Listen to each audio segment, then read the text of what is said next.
Welcome, everyone. We are glad that you are here for this first of what we will hope to have at least two faculty panels discussing important topics. Tonight, looking at Christians and political life, and there's planned for a second faculty panel discussion coming in spring semester, most likely during the intensive week, and that one will be on forgiveness and justice.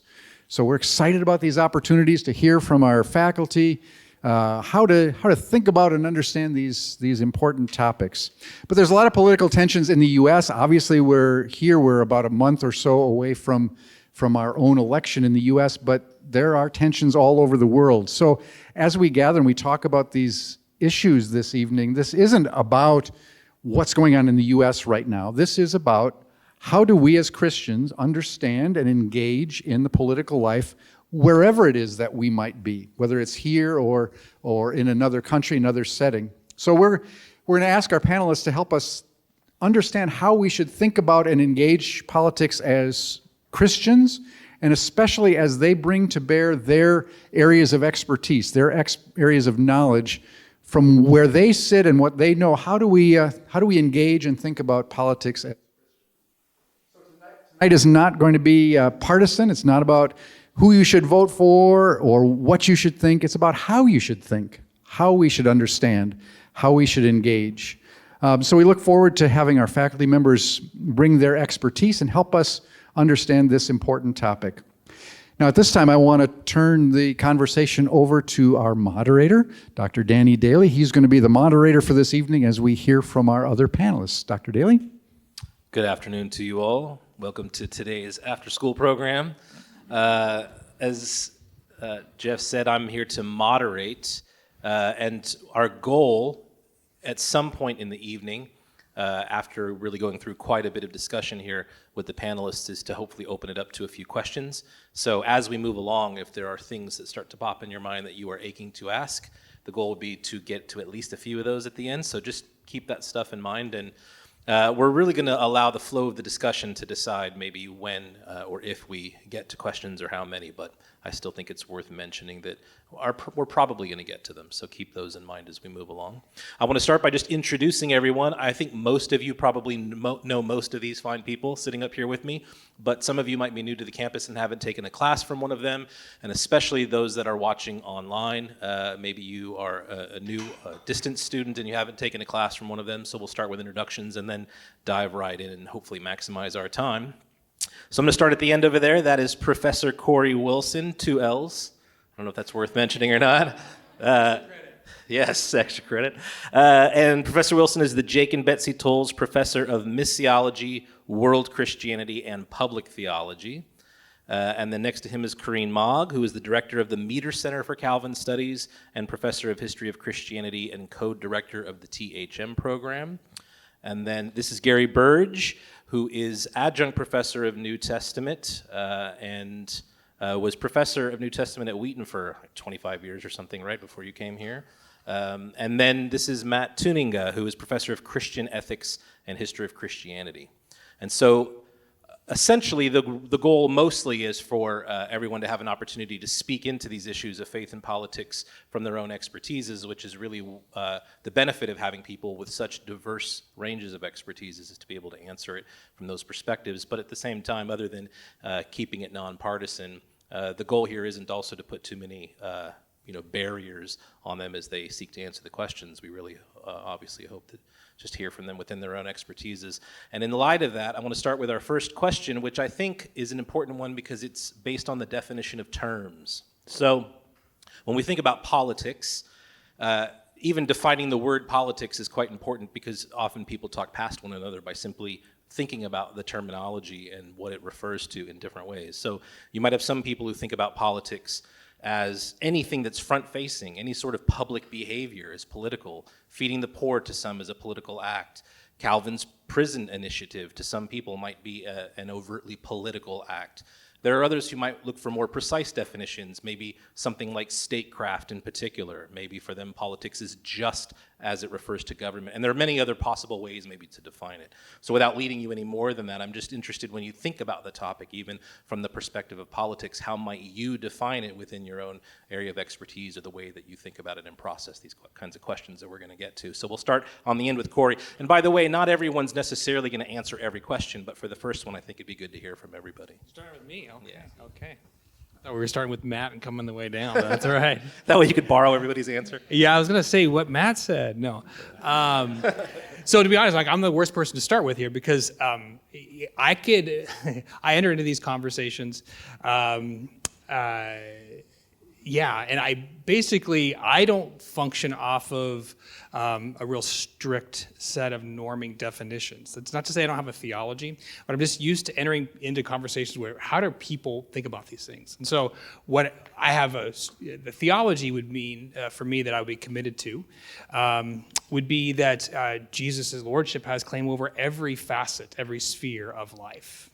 And so that if some people use that in terms of like that's political, it's public, then that's fine. But then I would also draw a distinction between a political dimension and then like a political position or intention. And so that would be maybe going more towards the precise definition. So for me, I like public theology is anything that's the church and Christians facing society.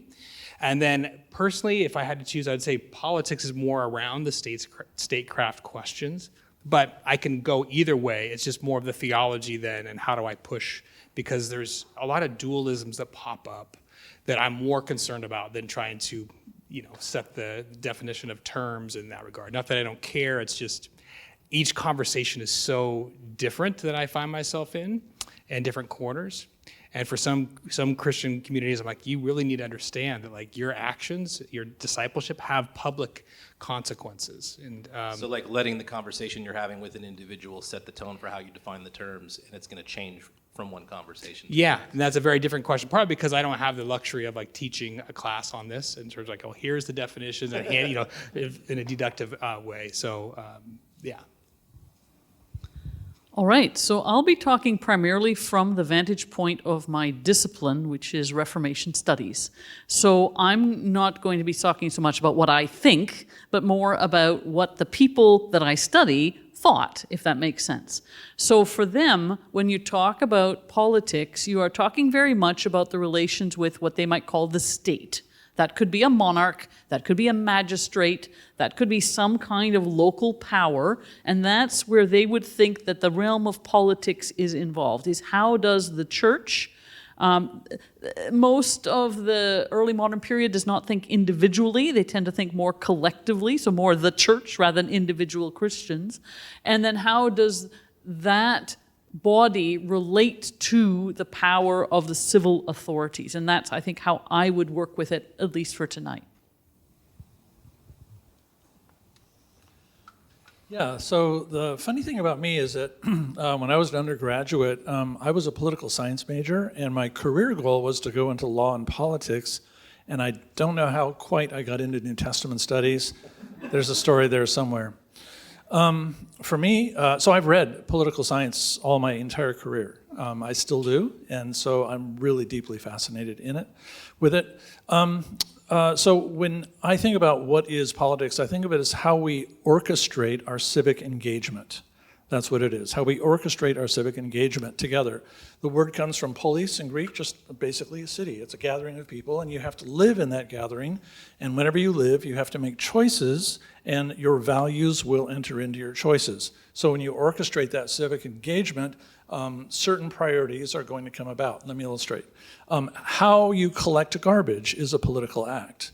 I mean, imagine if I told you there are certain cities in the world where, if you're a certain ethnicity or a certain sort of demographic, you will not get your garbage picked up. You'll have to burn it. But the richer areas, the different areas, are going to have it collected. Amazing. How do we fund our libraries? Or do we not fund our libraries? Perhaps they should be user pay.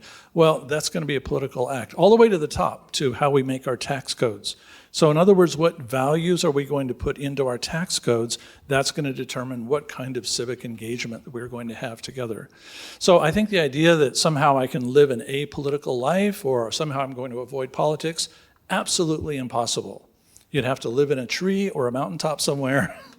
Absolutely impossible, because we are always living inside of a polis, and we are always engaging with our neighbors, and all of our values are always at work in everything we do. I've always wanted to live in a tree house, though, so it's like a goal of mine, you know? Yes. Is this on now? Yeah? Okay. Yeah, so I have the advantage of following all of you and saying that I agree with, pretty much everything that was said, but it's just different perspectives on the same things. But what I think is helpful is, and where I would take my cue here, is from Augustine, actually. Especially if you think that the word political comes from polis, which is city. And for Augustine, in his two cities, he was obviously very concerned that Christians would conflate the city to which they truly belong and for which they truly belong, and the politics of that city, with that of Rome and the earthly city. And his goal there wasn't to create some sort of sharp dualism or separate life into different sections that should never interact with each other. It was actually the opposite, but it was to keep Christians focused on maybe he wouldn't use these words, but sort of true politics. He would use words like true justice and true virtue. And they also have responsibilities in the city that they share with, or that they inhabit with, non-believers. But that city can't attain to the same level of justice or to the same level of virtue. It's not going to be the same perfection of politics. That doesn't mean they don't relate to each other, and that's the thing. For Augustine, he would say about, for instance, justice. Rome can never get perfect justice. Perfect justice can only come in the city of God through Christ and through the Holy Spirit. Nevertheless, we should still very much value the level of justice that Rome can provide, and as Christians, we should be involved in trying to promote that justice. So, and of course, our understanding of justice is always informed, always held accountable to the justice of the city of God. So I think we actually need to have a tension here. We need to have a paradox of keeping a distinction between these two while recognizing the ways in which we shouldn't conflate them and the ways in which they need to be interacting with each other. So if that's sufficiently vague and muddying, that's probably a good thing. But hopefully it starts to give us some categories that we can think in to start a discussion. Excellent. Thank you all. That was very helpful. So in light of all of that, then, with definitions, sort of out of the way, but as you just said, you can never really get definitions entirely out of the way because there is so much tension in the way that we define these things. But throughout church history, theologians have had different perspectives on the level to which then we should be politically engaged. And that conversation has never gone away. It's still, to this day, quite an important one. So some argue for a wider disengagement, others for a deep engagement, while others have argued that it depends on the sphere of influence. In other words, that you can have one level of engagement in something like public service, but maybe a different level in something like the military. And so some would parse it out from one topic to the next, one sphere of influence to the next. And some argue for a removal from government life, others for full theonomy, right? That we should hold everything captive to the will of God to the degree that Christians come to dominate the public political sphere. And then all sorts of different theories in between all of that. So how have you, in your own studies, seen this question either processed by those you study? How have you processed it yourself? Is there anything you would say about the way in which Christians have tried to deal with this question of the degree to which we should be engaged in different spheres of life, whether we define them politically or not? So I can start from the Reformation vantage point. This was a big issue in the Reformation period. And really what you had on the one end are those that are sometimes labeled later the Radical Reformation, so Anabaptists and others, who were quite clear that there was a sharp distinction between the church and the world. And they wanted to have as little as possible to do with the world. They weren't in a treehouse, but if they could have, they maybe would have, because they were pretty convinced that you, as a Christian, should not serve as a magistrate, you should not be in the military, you should obey the authorities, but they're definitely over there, and the church is here. So they made a very sharp distinction. As a result, many of what we then sometimes refer to as the mainline Reformation, so that could be the Reformed, the Lutherans, the Anglicans in England, they want to find a position that is not that position, because that position is way out there as far as they're concerned. So they want to have a situation where if the government is broadly favorable, that they work with that government. And that could include obviously serving as a magistrate, obviously paying their taxes, serving in the military. All of those things are fully acceptable and right and good, that you should do that.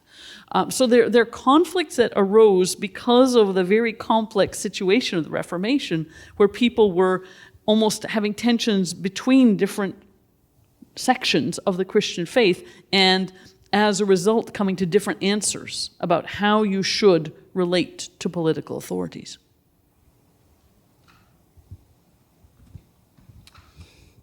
So it seems to me that you can fall off the truck on either side here, just like Karin said. On the one hand, I think Christians have had too much disengagement, and they've said, no, we're not going to participate. On the other hand, there have been Christians, even now, especially now, I think, who have had too much engagement, and that what they want to do is impose their own understanding of a Christian nation onto our own government. So you end up sort of with this polarization. In my own work, I have actually seen this tension play out in a couple ways, two ways actually. The first is, I have a former student named Richard Burnett, who ended up doing a PhD in church history, and he focused on East Berlin, and he talked about the life of the church under the Stasi, which was the very corrupt, very like the KGB or something, in East Germany. And the tension that they had in East Germany was whether or not Christian pastors should speak up concerning the violence that they were witnessing. Now, in the back of their heads the whole time was this whole question about, in the 1930s, the Germans had the very same conversation about whether or not they should speak from the pulpit about the Nazi Party. And so many of them said, no, it's just too frightening, the risk is too high. They were silent, and so therefore much criticism about the prophetic voice was silenced inside of Germany in the 1930s because of the lack of courage of Lutheran pastors. It's a whole theme. And my student really introduced me to this because in East Germany, the very same thing was going on in, say, the 1950s, 60s, and 70s.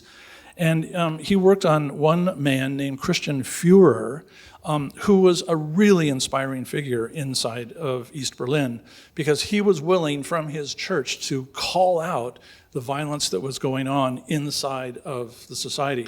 And here's the thing that Führer recognized. The more conservative you are, the less you wanted to hear the calling out. The more progressive you were, the more you were willing to have a prophetic voice. Really interesting. So he was told again and again, you shouldn't do this. You should talk about salvation and the Bible and the spiritual gifts. And he said, are you kidding me? My young people are in prison. I am going to speak. It's a great tension. The other way that I've seen it for myself, as some of you know, I've been in Palestine a lot, and especially I know Bethlehem really well, and I have a lot of friends who are pastors in Bethlehem.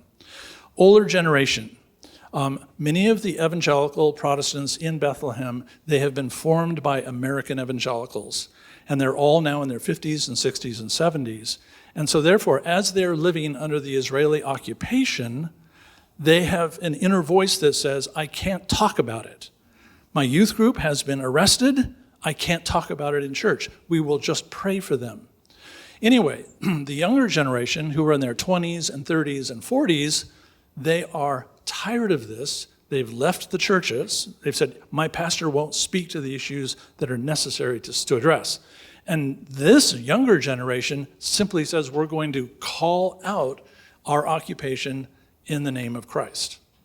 Well, it's overtly political, really political, but they've said this is what we want to do. So you have a generational tension inside of Bethlehem.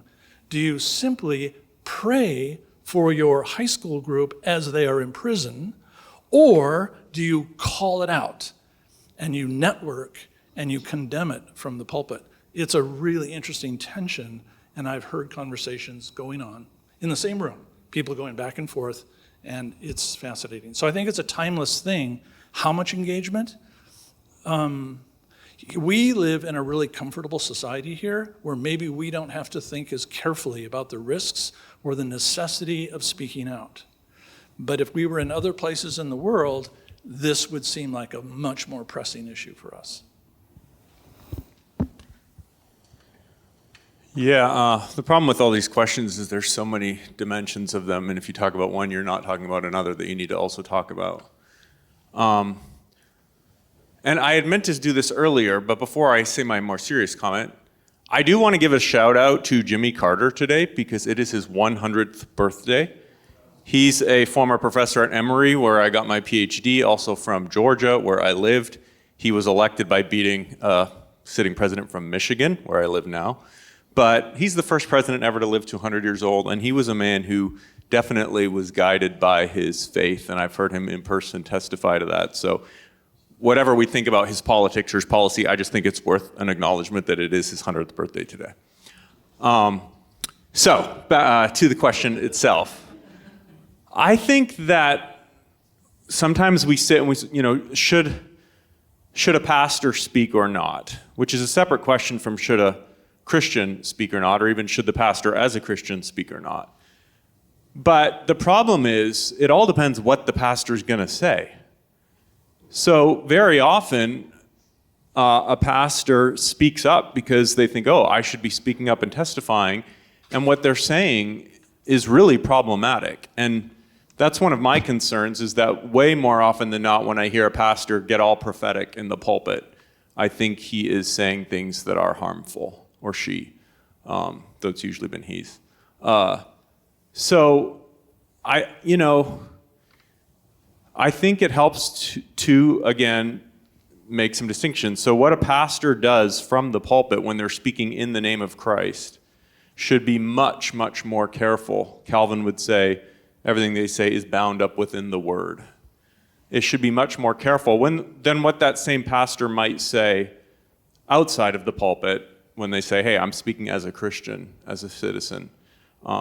It doesn't mean they're not also convinced of what they're saying outside the pulpit, but what it means is that there's a humility under it, that even when we feel strongly about politics, we can be wrong, and we can be very self-righteous.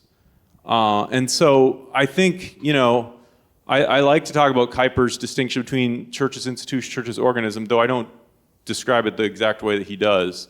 But I think there is something helpful where we distinguish what the church is doing as an institution from the pulpit and so forth, from what Christians do in their various vocations in the world. And that could be their vocation as a politician, as a voting citizen, as a professor, as a person involved in their community. And in terms of our vocation, we're called to be deeply involved. We're even called to say things we're not 100% sure about because we, as best as we can tell, this is what following Christ requires, and try to encourage others to do the same. And we have actually a freedom to do that because we're not saying, thus says the Lord. We're saying, this is my belief of what it means to serve Christ in this area. So sometimes when I speak on this in churches, when I'm talking about the two different sides of this, I'll say, when we're talking about church's institution, let the church be the church, Let the church preach and teach Christ's word, and don't try to make it into a political institution and say more than it ought to say. But when we're talking about the organic church, let the church be the church. Don't muzzle it. Don't try to stop Christians from pursuing all their callings and speaking to issues as they're called to do. Let them do that in the ways that is appropriate for it. The institution shouldn't try to micromanage the organism, and the organism shouldn't try to persuade the institution of the church to do things its way. So there's, and again, this isn't to draw our arbitrary lines. It's to get us to think about, what is God calling me to use this office for or this vocation for? And how can I best be faithful to Christ in that? Rather than just the mindset of, hey, what do I think is right and how can I advance that agenda wherever I am? Yeah. So I think with all the three responders, I think one of the things I love about this too, and this is kind of maybe more in my sweet spot, being a jack of all trades. So I love the historical consciousness, the biblical attention to biblical plurality of voices within Scripture, and then some of the theological, historical, particularly ethical dimensions. And so, for me, like this question, like how your question was, how have you processed this in my own studies? This is where the missiology, world Christianity, public theology. Not that I'm an expert. So you said expertises. I would not say. This is more aspirational for me. Like, as we thought through, like, okay, I'm 10 years into my profession here, trained as a theologian, hired as the mission theologian for the seminary. Like, where do I see myself going? So, like, this is my interest areas. But how have I processed this, and how do I try to help students, is attention to context, not just the church. You have 2,000 years of church history, which is basically case studies on this question of gospel, church, and culture. And then you have the biblical text and the plurality of voices. Like, so, and this is where I'm going to get out of my lane a little bit, and I'll get snapped back a little bit. But, this is where I'd ask the New Testament professors, like, okay, so what is the view of government, in Romans alongside of Revelation? Can we put these two in context? Is there only one universal voice in Scripture, or do these different voices speak to different times and different contexts? You can look at the Old Testament, with Daniel in a pagan, government of oppressive empire, and here he is operating in that government, right?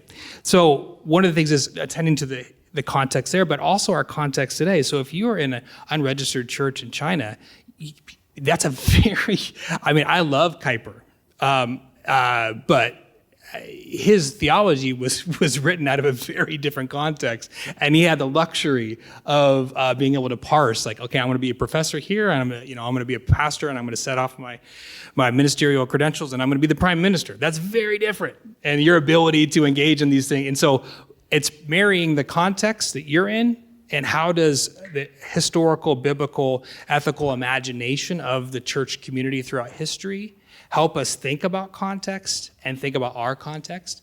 But there are I find it still helpful, although it's much debated.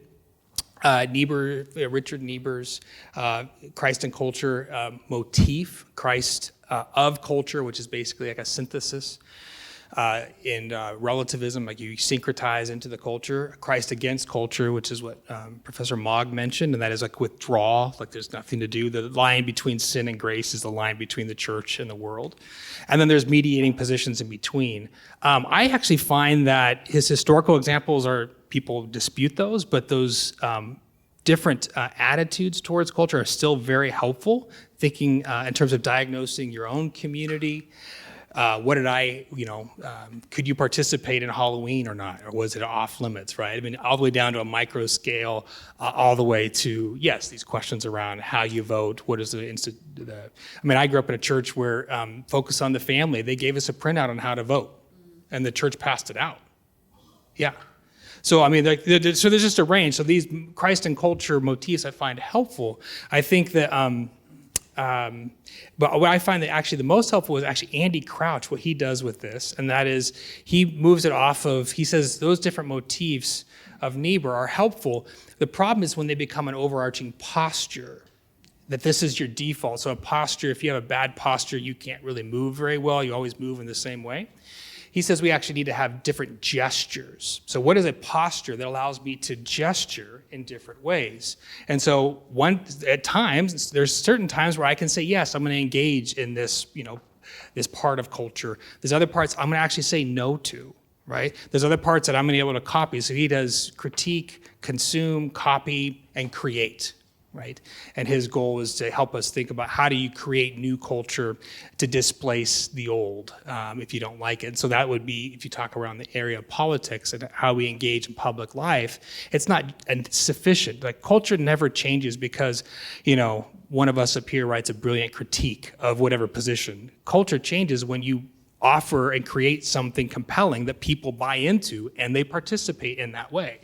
And so that gets us into the public life and public witness. So really for me, this is where I think it's super helpful to draw on the different disciplines, the different wells, but actually if you're in ministry or just discipleship, everyday discipleship, we need to actually have an imagination that's informed, right? And this is what our curriculum tries to do, the whole person formation. So your capstone, courses and also your oral comps, we're asking you, Give us a historical example. Deal with Scripture. Deal with the context. Help us understand. Help us see how you understand how all these fit together to inform how you act in society. So it's a bit longer-winded, but I'll be short on the others. That was just the one that I'm like, I have something to say on that one, Danny. Ask me that one again. I'm glad you did. It's very good, very helpful. I mean, and somewhat as a theme, and all of the answers had to do with this contextual issue, right? Yeah. It's one thing to say, to what degree should pastors, ministers, and individual Christians in a more comfortable context become overtly political and then use someone like Bonhoeffer, for example, as their reason. Oh, well, I'm doing this because Bonhoeffer did it. Well, you could even look within, and Bonhoeffer's context was so very different, right? But you also looked at even within Bonhoeffer that at one point he did say that the politics was not the realm of the church, and then his life ended by him doing something that people would consider an overtly political act. So, I mean, the conflict sort of from one context to the next is really important, so I'm glad that kind of came out in a lot of your answers. All right, so moving on from that, I was going to ask you about kind of the individuals versus institutional churches. That seems to have been somewhat answered in a lot of your questions or a lot of your answers, unless you want to add anything to that. The degree to which maybe we can say individuals might have one responsibility in the political sphere versus a church body as a whole or the pulpit. Is there a difference that you see, a nuance in that you would add, maybe anything to what you've already said? I would just add that, I mean, again, we're operating off of like all of us are operating out of a majority culture, really not oppressed context. What does it look like if you're in a Muslim majority country? What do you do, and what if you're functioning in a country that's not a democracy? But even within a democracy, I'm like, I understand Matt's point, and I think that's where I am most of the time, and I'm not saying you disagree with this next point, but I also do not condemn Dr. King and the Black church movement for the church in an oppressed context. Yeah, the church was a reforming of society institution, and I do not begrudge them. I don't think they did something wrong from the pulpit, saying that we need to advocate for the vote and other institutional. So yeah, I'm not saying then the CRC or your denomination needs to then make all, I'm not saying that, but this is where mission studies comes in helpful. There's so many case studies of, if you're a missionary and you're in India, what do you do with widow burning? If you're in East or West Africa, what do you do with infanticide or the exposure of twins because they thought it was a curse? Is that the same thing as polygamy? Do you legislate? There's just those kinds of questions, and then the harm that can be done on both sides, ignoring the real human suffering, but then also trying from the outside to impose a solution. It's just fraught. And so this is where I think mission studies it just brings to the surface some of these ethical questions that, one of my favorite stories, real quick, Leslie Dubin tells this, actually Rowan Allen tells this story, missionary in China who came back to the West, and he talks about Presbyterian missionaries in working with First Nations tribes in the early 20th century, late 19th century, in North Dakota, I believe. And there was a chief called Big Hunter who wanted to convert to Christianity. But the missionaries found out that he had multiple wives, and they said, sorry, you can't have multiple wives. And in his society, there was no system of divorce. So he went and hung all of his wives except for one, and then came back and wanted to receive, to be baptized, and the missionaries wouldn't let him. And Rowan Allen asked this question. He said, why couldn't the missionaries have granted an exception in this case? Maybe he can't be a part of church leadership, whatever, and still continue to teach the gospel and trust that the biblical understanding of marriage will be more compelling than polygamy in the long run.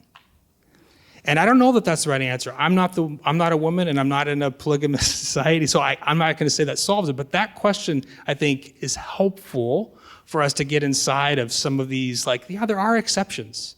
And I do think that there is important of drawing the line how the pastor speaks in a pulpit or not, and on what issues. But we have to also make room for context where, that just don't fit our neat categories.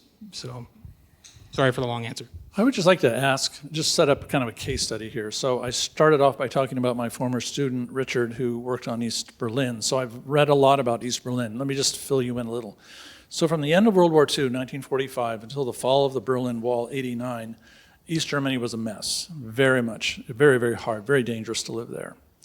So Christian Führer, he preaches his sermon from the pulpit, and everybody knows what's going to happen. He walks down from the pulpit and he says, "Follow me." Now, he understands that he is a priest. He's not a pastor only, he's a priest. He represents this body. They look to him for security, for wisdom. He walks out the church with 500 people behind him. And as he walks through East Berlin, the number grows to 5,000. They're all carrying candles and they're all saying nonviolently, "This violence must stop." Now, did he do a good thing?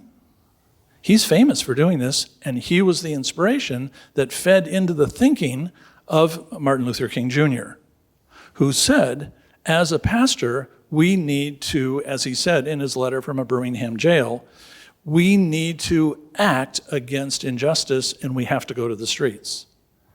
He knows he's doing it as a pastor. So my question, I guess, just the basic question, case study, should you then lead your congregation on a march anywhere?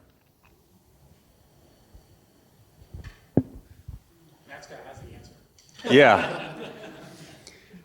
Yeah, so, I mean, again, there's so many difficult things here. Like Cory's answer had a sort of a yes, but, and I think we're always going to be doing that.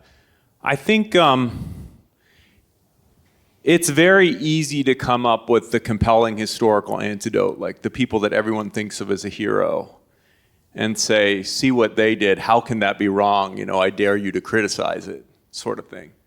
And there's often a romanticization that goes on there too of what they were doing and why they were doing it, or maybe even an oversimplification. So, I mean, King's life and ministry and the various ways he acted as a pastor inside and out of church was really complex, and there's lots of different dimensions of it, and there's no simple way to characterize it. So, you know, a pastor isn't just a pastor when they're preaching the word from the pulpit. They're also a pastor when they're during the week or they're with their congregation at other times. So, I mean, I think Calvin's helpful here because he's, you know, the Catholics, they always focus on office as if the office carries this authority. But we don't think that the authority inheres in the office. We think the authority inheres in the word. And so what I would say about someone like King, whatever King said in the pulpit, and you'd have to take it bit by bit, but I would say whenever what King was saying from the pulpit was the word of God from Scripture, then he was right to do it and people should have followed him. Whenever what King said from the pulpit wasn't from the word of God, then people were responsible to say, that's not from Christ, I can set that aside. And, you know, it's like the Berean church, you know, always looking to see, is this what the Scriptures say? And that's what we all have to do with all of our pastors. Every pastor has to ask themselves, is this the word of Christ? Their listeners then have to ask the same question, is this the word of Christ? And, you know, a lot of what you're, like the example you give, Gary, too, I mean, that doesn't mean that a pastor's, that's all they ever do. They're still doing all sorts of other things and even acting as a leader when they do so, but it's still different from the act of preaching, let's say. So for me personally, I'll just say, you know, so when I'm preaching on like a Sunday in a church, I'm at my most careful about what I'm willing to say. I try to keep Matt out of it as much as possible and make sure that I can be really confident and that I can actually show the people listening that this is from Scripture, so they know it's not from me, it's from Christ. When I'm at a conference speaking as professor at Calvin Seminary, I'm a little bit more willing to go out on a limb. I'm a little bit more willing to say my own sort of theological frameworks, the kind of thing that I'm doing right now. You know, I still recognize that I'm representing the institution and the church and all that sort of thing, but I'm not saying thus says the Lord. I mean, you can disagree with my assessment on any number of things. I'm a little less careful then if I'm just hanging out with a number of you students who I know well and talking about politics. I might go even further in saying what my opinions are, and I'll even say, hey, this is what I think, and I feel it strongly. I could be wrong, but this is what I think we ought to do. And then, of course, when election day rolls around, I'm going to go and I'm going to actually vote. So depending on the function and the context is going to determine, and depending on how I know people will receive. And I think, honestly, I think that gives the flexibility to do all the best work that King did. I think I don't know much about the examples you're giving, but I think it gives us the kind of flexibility for Christians to be well engaged, while at the same time not approaching our neighbors and our world, always imagining that whatever we say is what Jesus says. Because for every nice story you can tell of pastors doing that faithfully, you can come up with another 10 of pastors doing it very poorly. And that has done enormous damage in the history of the church. So I just think we need to be really humble and really careful when we're speaking in the name of the Lord. I think that leads into another interesting question in that respect, and it revolves around the idea of the presuppositions that we carry. So, for example, if doing it in the name of the Lord, or when we're preaching, we preach Christ. These sorts of things, preach the Bible. If you look into both studies about the Bible, right? So there are all kinds of scholars, for example, in the studies of New Testament studies, like with Paul. You have some scholars on one end, the N.T. Wrights of the world, who think that Paul was quite conscious of the Roman Empire all the time. And John Barclay wrote a famous article called Why the Roman Empire Was Insignificant to Paul, and argued the exact opposite, that Paul didn't care about empire and statecraft politics, and it was the farthest thing from his mind. So there are both ways we read the Bible where maybe this has an effect, but also then our own presuppositions that come into it as we preach and do the ministries that we do. It's hard maybe to separate our presuppositions and the way that we approach these things from the question of the text in the Bible. So I guess my next question would be, as you start to navigate these things or think about historically how others have navigated them, what advice do you think we can glean, or what kind of encouragement can we find about how to root through those presuppositions, how to understand ourselves in the midst of this process of trying to do this well and faithfully? Do you have anything to say that might help people sift through that soul searching, so to speak? I'm not sure I understand the question. The question is just the way that our presuppositions allow us to think that we're being faithful to Christ so that we can bang our political drum, right? How do we really deal with the fact that there's different ways of reading the text, interpreting the text, different ways of sifting the information as we process it ourselves? I mean, there are a lot of people who preach, of course, quite political sermons thinking they are being quite faithful to the text. So we know that we who live in Western society, especially those of us who are Protestants, are highly individualistic. We know that. So does that have an effect on this? I mean, to what extent, presuppositions, does my presupposition about my own individual life, the privacy of my life, the separation of my life, the individuation that I always pursue for myself, how does that affect my sense of duty to my society and to my community? If I lived in a more communal society, would I not perhaps think about this thing a little bit differently? So you asked about presuppositions. Maybe we're kind of blinded to our own individualism. I mean, I already mentioned this. I mean, it's having a theological imagination that's informed by history and the global church today.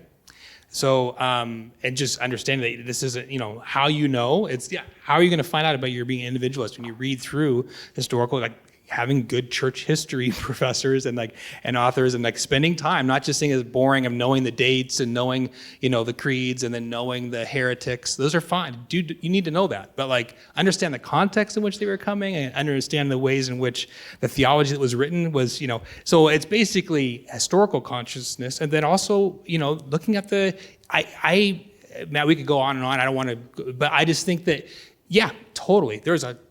I would say it's 1,000 bad examples, but there are still you have to also weigh that by there are many, many Christians in the world today and throughout history that these questions are way more pressing than they are for you and I. And so you can't also dismiss those outliers, if you want to call them out. I mean, so that these are really, really pressing matters. And so I just think we have to, yes, cautious, careful, absolutely. But I think that we also need to not just read our one particular, context or even scholars. This is where, I love AAR, SBL, but I mean, the more global voices we can mix into that, the more I think it can just raise what's really at stake for people. So those are two things: know history, and then read more broadly in terms of like global voices of Christians wrestling. And it doesn't mean that they're right. It just means that like it displaces you. As I'm reading about the homosexuality laws in Uganda, and more recently because of Professor Albert having us read that in class in terms of East and West Africa around these, like it's just it really puts it problematizes things a bit more, and you're like, my head is spinning as I'm reading all these So in voices. other words, it's not always the case that we have to look for those presuppositions and uproot them. Sometimes we have to try to even understand why they're there in the first place. It's one thing to overly critique liberation theology. It's another thing to stop and ask the question of why did they arrive at this in the first place? What's going on that caused them to have to think the way that they're thinking, and put it into the context in which it was born, right? Sounds like that's kind of... Thank you. Great, thank you for that. I wanted to focus on positive examples, because negative examples tend to make the news and positive examples tend to get ignored. And so we've already kind of brought up several of them, but I think of, for example, the Ugiobo was somebody who I've read a lot of his work, and I don't think he was actually probably himself saved, but he quoted Jesus often. And one of the things, for example, when he was put in prison for a lot of his activism, somebody asked him at some point if he was angry at all the people who put him into prison, and he used Jesus as his reason for not getting angry. And he just said, I'm in prison and I don't think I should be here, but I take the example of Christ that I am not allowed to hate my enemies, and so I wish I wasn't here, but I love them anyway. So I'm just thinking about these positive examples. Are there people who have been positive examples either to you personally or stories you can tell? I know, Gary, you've already kind of told one about the student that you have, and maybe that will suffice if you don't want to provide another. But it's interesting, I think, to engage with some of these positive examples and the stories that have been birthed out of what it is that they've accomplished maybe through their engagement. So one of the things I can point to is if you're ever wondering about how someone in the Reformation time might have thought about these issues, try reading Calvin's sermons on the minor prophets, especially sermons on Micah. So you have to imagine yourself in church in Geneva, right? Everybody is there. There's no staying at home except if you're the mother of a crying infant, but everyone else is there, including all the magistrates sitting in front and by the pulpit, right? And Calvin is preaching, and he's preaching on Micah. And if you've read the prophet Micah, Micah is really kind of laying things down pretty clearly about what justice looks like. And Calvin just nails it. I mean, he really says to the congregation, including the magistrates, that this is not all sort of Old Testament, way back when stuff. This is here and now.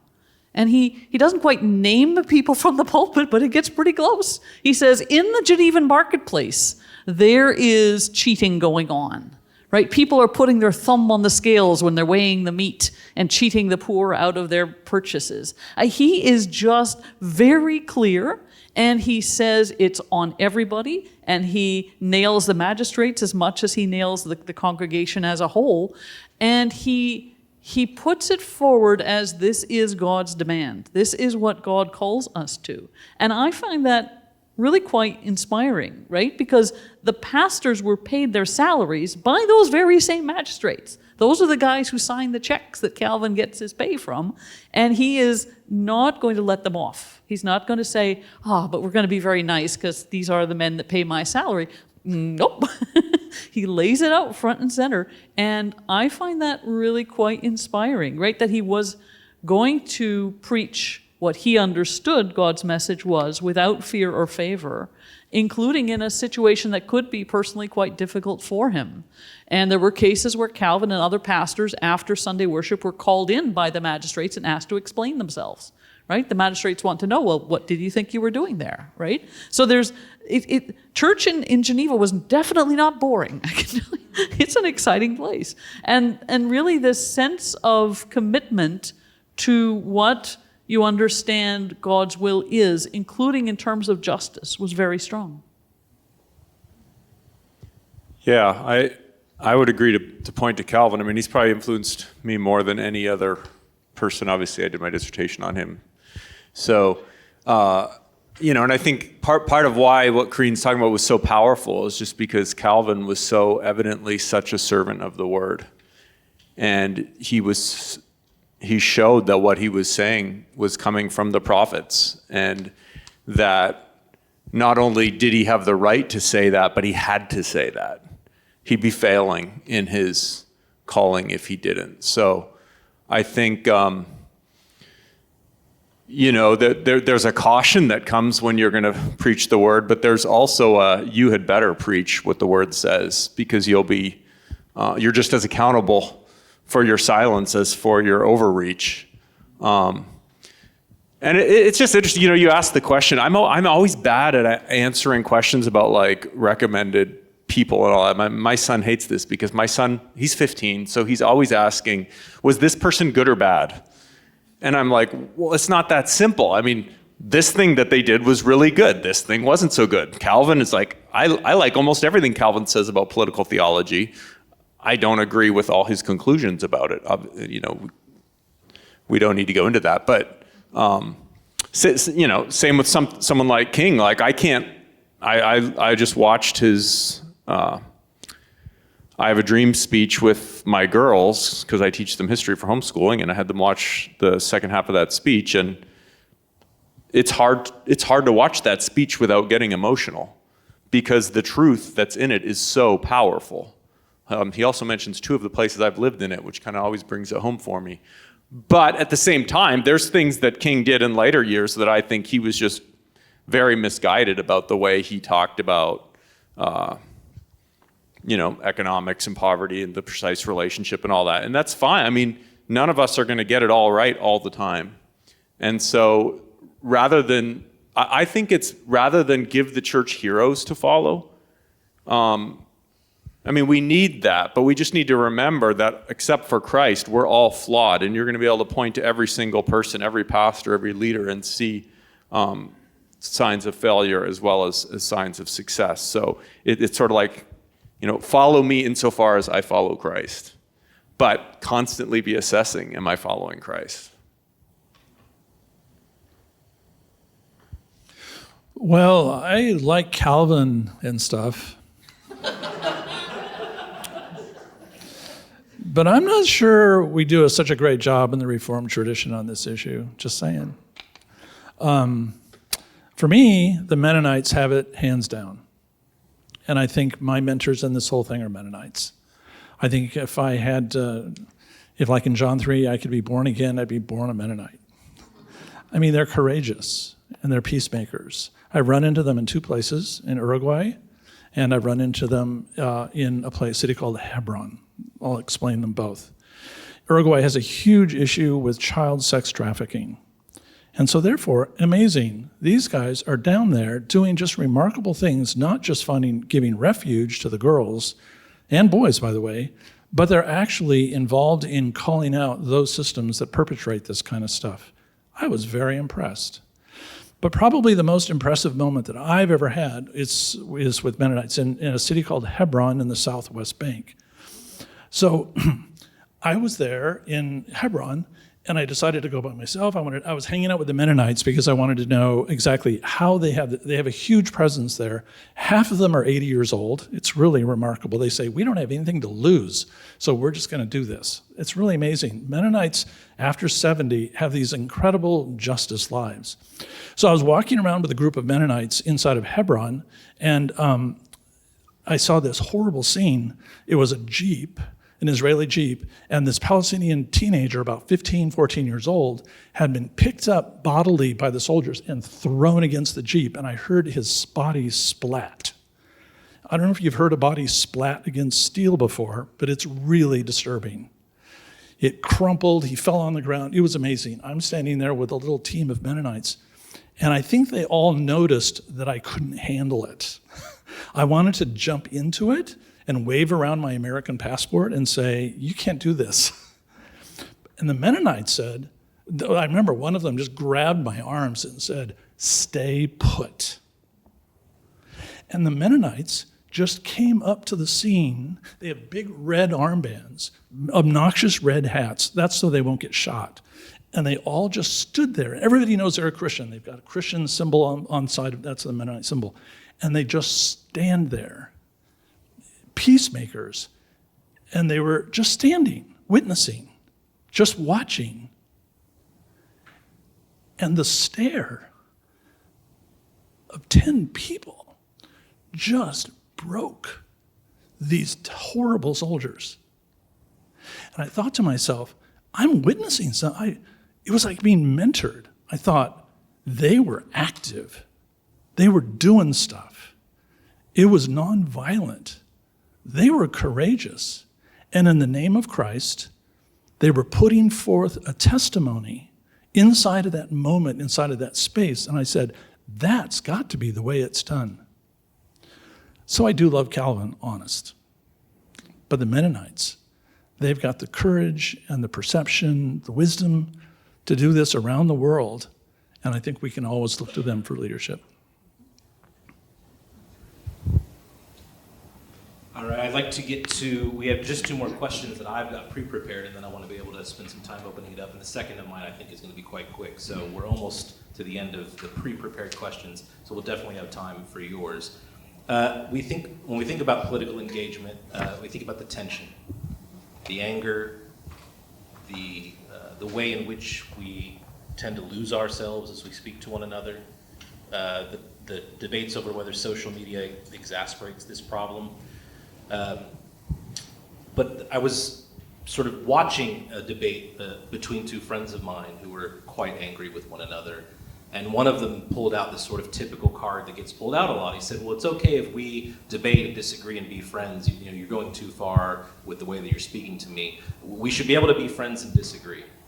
And the other friend of mine responded and said, I can't agree to that because the things you're advocating for will cause me harm.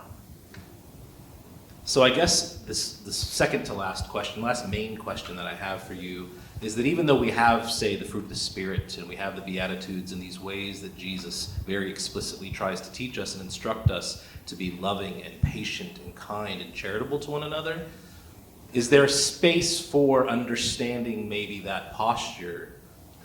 Or is it ever okay for a Christian to respond potentially in that way, to say there is a place where maybe fellowship can be broken over opinions, or do we always have this need, this call for reconciliation, regardless of whatever it is that the other person thinks or believes?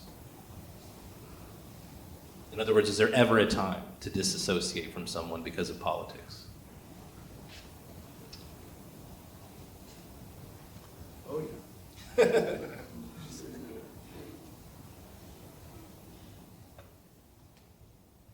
I mean, that's a hard question just as a generalization. I think, in one of my sermons where I talk about anger, if you do a survey of all the times the New Testament talks about anger, they are almost all very negative, like, don't be angry. But there's just a couple about people that suggest that you can be angry and not sin, like when Paul says, be angry, do not sin. But the problem I have is that if we hear that, so many of us are immediately going to jump and assume that my anger is righteous anger. And that's my fear with this question. So, yeah, are there times where that might happen? Certainly. But my fear is that almost never is that the case. And so we should let the norm be our rule, in the sense that we are always seeking to love. We are always seeking to build up ties. We are part of a political community. And what good does it do to finally separate and say, you go your way, I'll do mine? I mean, we did that once in this country and it was disastrous. So I think that, I guess that would be my attempt to have a balanced answer to that. I'm not going to rule it out, but when we're dealing with politics and we're dealing with moral issues, we so quickly get self-righteous. It is a huge problem with human nature. And I just think, ultimately we're going to lose many of our political campaigns. We're going to lose many causes. We have to keep struggling anyway, but our model is Christ, who faithful witness looked like getting crucified. It's like what Donjama likes to say, what would get you killed? But that's not the world's notion of success, and that's not the notion of success that usually dominates in politics. So I just think we have to be ready to love boldly, to love prophetically, and then to suffer for that, and keep loving anyway. I'd love to hear more. I mean, because like obviously you told the story, I can see you're affected by it. I'm just trying to think. I have to hear the specifics, but I would say that, I mean, two things to pick on Matt's, pick up on where he's at. I think that right now, people in our society, at least North American society, I feel that we have, there's this phobia of contamination. So if I'm like friends with Professor Maag, and she believes or does X, Y, and Z, that because I am friends with her, that somehow I am contaminated, or that I affirm her beliefs or her actions. And so I'm not saying that your two friends, that the other person's ideas won't affect them, but then, I mean, if you keep going down Matt's line, it's like, okay, then at a certain point, you have to treat you as my enemy, and I have to love you. So I don't know what you mean by break fellowship, if you're talking about in the church, or, I mean, I just would say in general, and this is largely comes out of my work with Rich Mao and interfaith engagement, is that we have to pay attention to why do you feel like friendship or relationship means, that you're contaminating me or that I'm affirming you and your beliefs. And I think that's one of the big, and I may have to oppose you. I want to keep your friends close and your enemies, whatever that saying is. Like, yeah, I mean, like, I gotta, if Karin has things that are harmful, I'm gonna be really watching her, and I'm gonna come real close, just because she's sitting here right next to me. But anyway, I don't want to be dismissive. Obviously, you feel the heat of that. I can't think of where I would just move them into a category, okay, you're my enemy, Danny, and I have to figure out a way to love you, and which means resisting you nonviolently, as Gary powerfully illustrated for us. But that, I mean, as a generalities, that's the best I got. But, yeah. Just generally, I think you're spot on. Of course you can break fellowship with somebody. Of course. This isn't complicated to me. It's like if I am with somebody whose behavior is so outrageous, who happens to say, well, my business is, sex slave trafficking, but look, agree to disagree. I mean, it sounds silly, but I'm making a case in extreme in order to establish the position. Theoretically, there is a line beyond which someone lives, and I'm going to say, no, I can't. I mean, go back 150 years and ask, well, you decide you're going to enslave people. I don't believe in enslaving people, but we're going to agree to disagree. I think we have to go back and read Frederick Douglass. I don't know. This becomes really problematic. So the question really is there a line? And on the other side of that line, nope, I'm sorry. Does that mean, what do you mean by break? I mean, I'm not saying you have to agree with them. I mean, you're illustrating, like, what do you mean break? I mean, that's what I'm like, what do you mean by these terms? I'm not saying that, like, oh, it's neutral, or that your beliefs or actions are neutral. We're not going to go to the fair together. I'm going to say that, in other words, I'm not going to share in my social life with you. I'm not going to celebrate with you. I'm not sending a gift to your wife's birthday party. It's just not going to happen, because there's something inside of your life, and it's so harmful and so destructive to the people around me that I simply have got to isolate you. So the question is, theoretically, this is theoretical, can someone be in such a position that they are absolutely abhorrent to you, and you simply can't even go close to it? That's what I'm saying, Cory. Yeah, and I would I think that we could go off on this. Yeah, but I hear your point, but abhorrent is like you're an enemy, and I'm going to resist you. It doesn't mean I'm being passive. It doesn't mean that I'm holding hands and smiling and acting like your beliefs are acting. But the abhorrent thing, that's what I mean by you are giving into a contamination. In our society right now, that is a real problem, where you like, this view, it's abhorrent, I can't, and it's like, I just feel like that's problematic. I need to treat you as an enemy, which means active resistance, which doesn't mean being passive or, whistling away. So I don't, I hear your concern, and I think it really maybe it's the definition of terms about breaking fellowship. Yeah, so I'm not worried about contamination at all. I'm just simply saying, I'm going to do things that will lead to you stopping what you're doing. Sure. And that's going to mean opposing you, resisting you, sabotaging you, whatever it requires. Now, does that make me your enemy? It's going to make me your opponent. But I don't know, are those the same? Yeah, to be continued, I guess. Maybe I should have asked that question earlier. This sounds like there's a lot more to say about it. Yeah, I mean, if everything's properly qualified, then I'm sort of trying to understand where Gary's coming from too. I think an example that jumps out to me because of just people that I know is actually something like abortion, which is going on all around us. And I know lots of Christians who cannot even talk about that with just being devastated and outraged. And if you try to have a distanced, rational conversation about it, it's not going to happen. And yet I worry about that, actually. I think we still need to find ways to love and even find especially political connections in some ways with people who we think stand for heinous things. I mean, so it's like, if we're talking about the church, then we have church discipline. We'll disfellowship people, right, for certain things.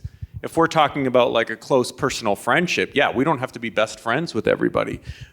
But if we're talking about like trying to maintain and build and establish political community, I don't think we have a choice. I think we have to stay engaged because every political community we're part of is going to be very fallen. It's going to be deeply flawed, and people are going to do heinous things, and there's going to be laws that tolerate heinous things. And we have to work against those, and we have to work to improve them, but we're never going to complete that project. And so that's the anxiety that I would have about that. Yeah, I think one interesting thing about it and what makes it so hard to come up with any kind of actual answer to the question is that on the one hand, to Gary's point, you get to a stage where you say, is there a line? And Gary is saying, yes, there's a line.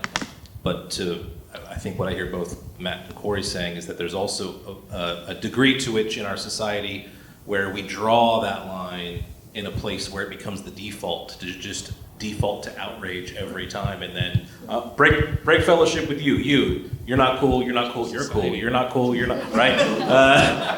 And so to resist this urge, because Christ does, his default is, of course, the love and the reconciliation. It's a really difficult question, for sure. So again, maybe I should have asked it earlier, but great. Or not at all. Or not at all, right? They're all going to chuck me afterwards. It's all the answers are all in Ideal Disciples. And Danny already answered all this in his book. So. Professor Daley, yeah. Thank you for the plug. I didn't put him up to that. So this is the last really, really quick question, though, actually, which is funny that you mentioned a book. And then we will open it up for at least a few questions. Is there a book maybe that you have read, and you don't all necessarily have to have one, but that you've read either as a starting point or maybe sort of an ideal approach, ideal place? You mentioned Christ and Culture earlier, not that that's your recommendation, but just that's one of the kinds of books that address these questions. Do any of you have one that you would look to students in particular and say, if you were interested in some of these questions, I would recommend this? The Bible.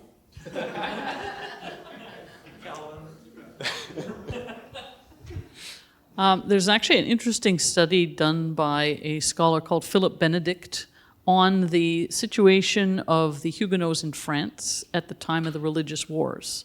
right? So there's a time where things were very fraught and very difficult. What is the right thing to do as a Christian community? What is the right thing to do as a Christian pastor? What is the right thing to do as a Christian individual when the monarch and perhaps the government is intent on oppressing the people?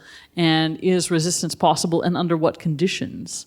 And Philip Benedict has written quite a wise book, and I don't have the title in my head, really exploring how individuals sort of dealt with these problems. And he unpacks very carefully the very interesting and complex story of how reformers whose opinions were sought actually tried to deal with this as well. And it's not straightforward at all. And it's really quite fascinating. And of course, again, people have mixed motives, right? There's religious motives, but there's also the political, I get to be chief of a party if I do this, and so on and so forth. So what Benedict does really well is to show on the ground how complicated these situations are, and that there's not a sort of a single pattern that we all just do this and apply it and this is how it works out. History, like today, is just really, really complicated, and people have mixed motives. And I thought his study is really good. So you can always email me if you want to know the actual title, and I will tell you that by email. Yeah, I haven't read that book, but I need to. But his Christ Church is Purely Reformed gets into a little bit of that. And one of the things that opened my eyes to is like Calvin's two kingdoms. We always think, oh, what would Calvin do? Well, look at Geneva. But a lot of the French Huguenots, especially in those earlier years, saw themselves as following Calvin too, but applying it in a very non-reformed culture, right? So I was just going to say two things. One, I know a guy who wrote a book on Calvin's Two Kingdoms theology that I like. I won't. Some people are laughing, some people are confused. So I wrote a book about Calvin's Two Kingdoms theology. If you need the title, it's in the case up there. Yeah. I don't agree with everything in it, but it's my attempt at, deep political, theological reflection rooted in Calvin in a way that is relevant for our pluralistic liberal context. So,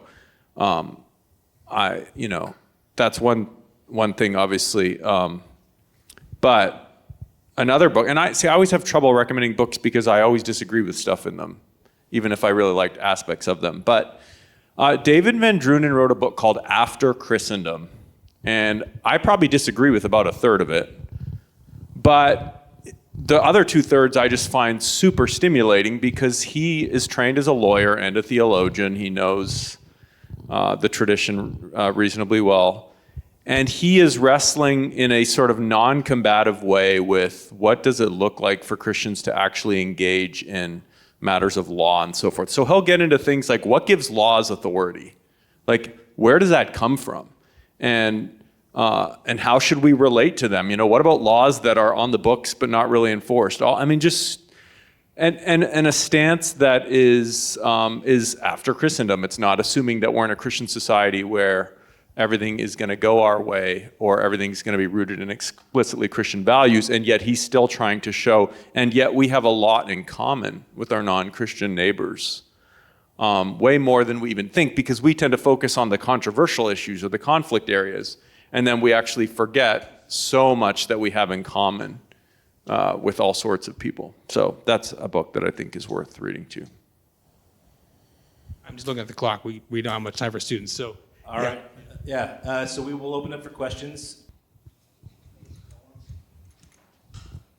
Yeah, I'd be curious in thinking more about the role of, from the pulpit, the role of a pastor in both shaping and shepherding a political theology or a theology of politics, and maybe going back to sort of Dr. Maag and John Calvin's example, is there a distinction we make between naming injustice and then also maybe speaking with that, and offering a positive fix of that injustice? Like, there's that difference between, we can maybe all agree that this is not what the kingdom of God is like, but then we stop of saying, here's how to get here. Or I don't know if that would be a distinction that's helpful to make in terms of, someone who's maybe speaking from the pulpit. Or So the example of Geneva is an interesting one because it was such a small community, right? So that whatever is said in town is known, and definitely what's said from the pulpit is known. So there's a power of public opinion, that's one thing. And the pastors used this pretty deliberately. They had control over the main way to reach everybody in town. But then, of course, there's also the fact that there is injunctions on the people to live the justice life in certain ways, and that is monitored, overseen, definitely checked by the Genevan Consistory, whose job it is to make sure you don't just talk the talk, but walk the walk. And we have the minutes of the Genevan Consistory, and it's fascinating. So you can find there how people are maybe moving from what we heard in the pulpit to what needs to be done in town and what are the problems and so on and so forth. And there's certain specific cases where you can see the reality of issues of justice coming to the fore. And the big one I can think of offhand is the treatment of refugees, because Geneva welcomed a lot of religious refugees.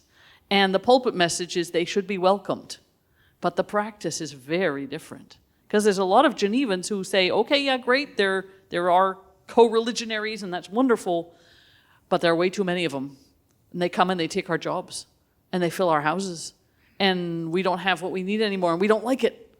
And the consistory spends a lot of time dealing with Genevans who are complaining about the arriving refugees and trying to find ways forward as a community to work a system in practice, right? So it's not just what's preached, but it's also how is it lived. And you do have that. If you look at these sources together, you have that fully orbed picture, which is fascinating.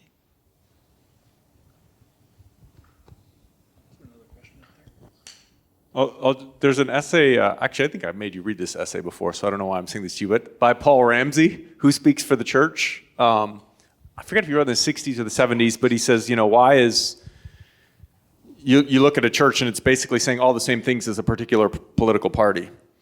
And so Ramsey just talked about how the church's job is to preach an ethos, justice, practices that go with that and so forth. But yeah, then he would say the problem is then the church thinks that it can also present policy. And everybody knows that the church has no particular expertise to do that and that they're influenced by a partisan view too. So people just ignore that. And so he's saying the church should stop doing that. The church, we preach justice, we preach an ethos, but it's not our job to propose policy. It's a helpful essay, I think.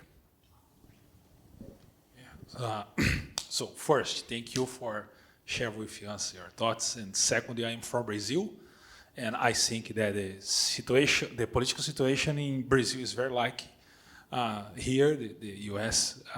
Situation. And almost 2 years ago, we had a presidential election in Brazil, and one side we had Bolsonaro, and another side we had Lula, and Lula won the election, but we are in a very bad situation.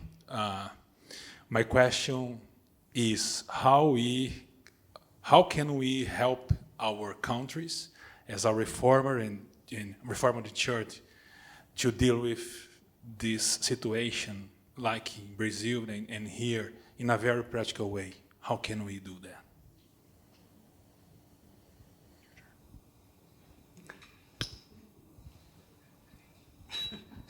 Matt just handed this to me and said, okay, you do this.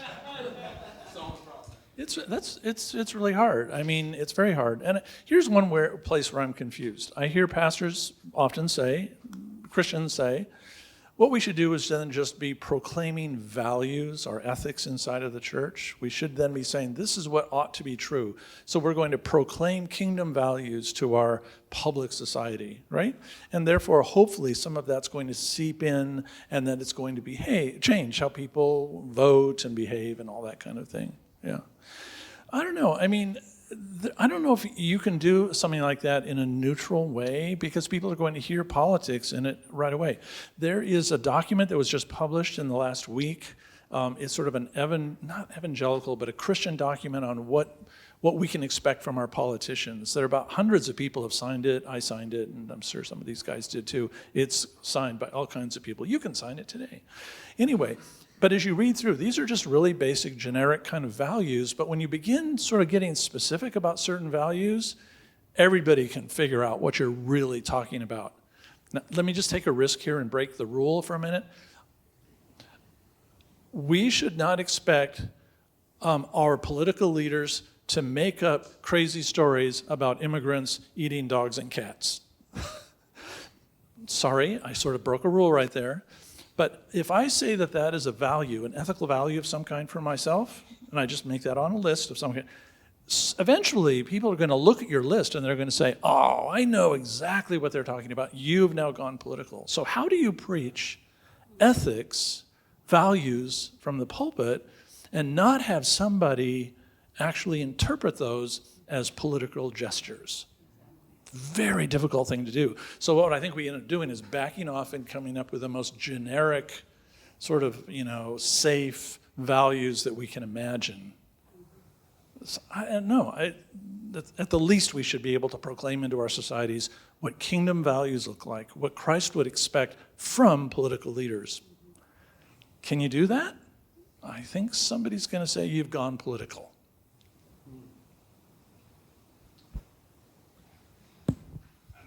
Two resources. One, Vincent Bacot at Wheaton. So he wrote a book, Political Disciple. And then Stephanie Summers, the Center for Public Justice, just in terms of resources. And again, these are from a North American context, not a Brazilian context. But I think, part of the work, and this is not glamorous, this is like working upstream, is going back to our earlier conversation, is that even if I radically disagree with you, you're still created in the image of God. And I need to figure out a way, and that means also holding you accountable for your actions. But we've broken down, in the society and within the church, if I disagree with you, I break fellowship. And I write you off. And I think that you need more and more, hopefully, whatever side of the aisle people are on, the church has to be a place where there is also a cultivation of the capacity to sit down with your enemy and view them as the image of God, holding them accountable, which is not saying you agree or you're passive, but have that capacity. And that is largely eroded in this country, where our main candidates won't shake hands, they won't greet each other before or after the debates, where people on other sides of the aisle, they won't, and so basically you don't have a functioning society when people on different sides of the aisle, but politics requires us to disagree and work together.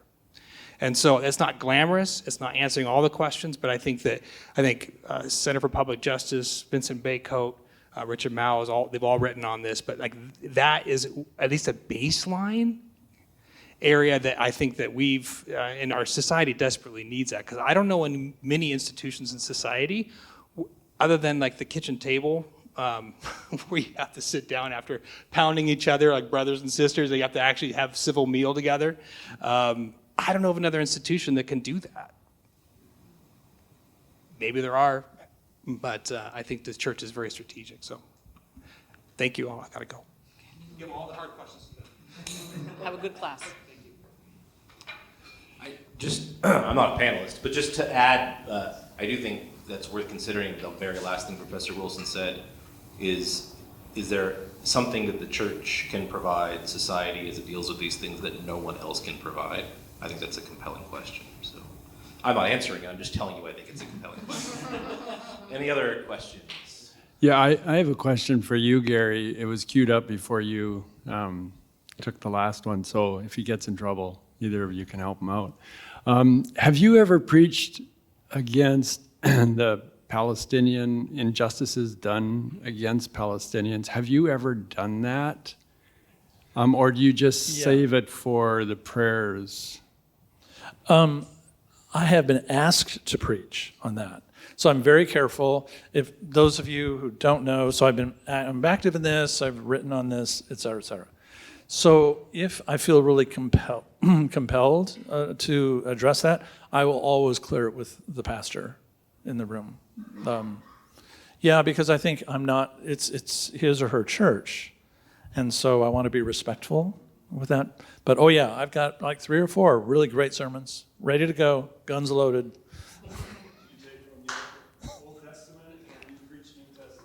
I can just I can go anywhere with that. But Old Testament prophets are really pretty, compelling to me. Yeah, it's a great question. It really is, because as you know, that this is really close to my heart. And these present 10 weeks we've been living through have been very difficult for me. And so therefore, in my head, I'm constantly rehearsing, wow, what would I say if I actually had a serious conversation with someone about this? It's really, really hard to do. So I'm constantly having to feel like I'm using restraint. Actually, you know what? I'm not sure I would trust myself doing a sermon on this, because I think, I'm not sure if I would have the emotional bandwidth right now to do it. You have to be very self-aware, I think, when you are preaching on an issue that's that close to here. That makes sense? That kind of goes back to something you said earlier about sort of the awareness of the pastor that, like when you're preaching, trying to make sure that you're not mad, you're preaching the text.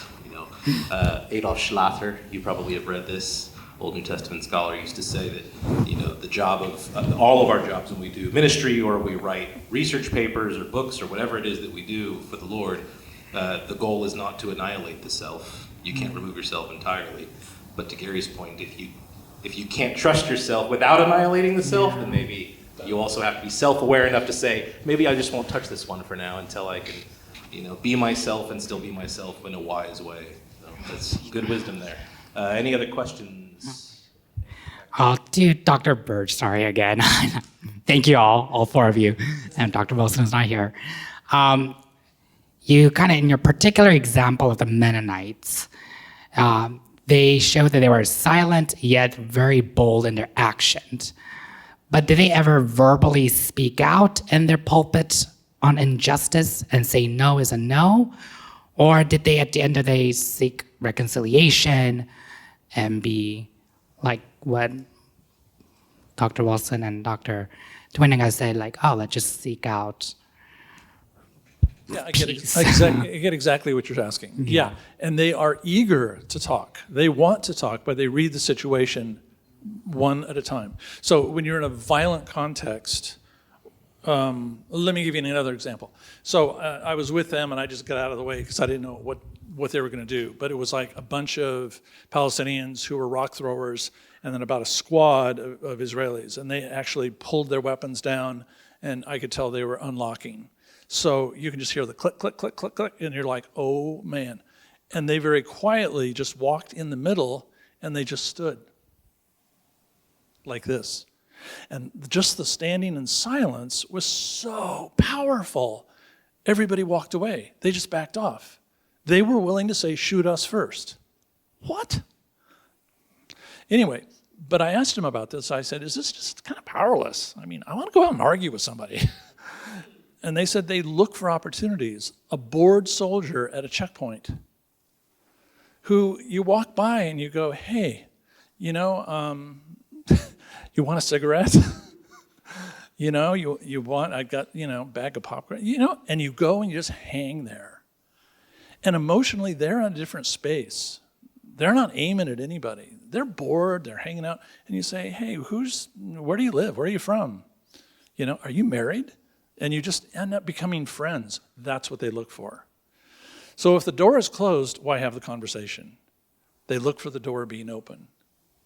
That takes such discernment. It really does. It's a temperament thing. They're not going to let you, by the way, into that situation at all unless you're trained. They train them in Chicago. You cannot get there, get close to that stuff unless you've passed all kinds of training.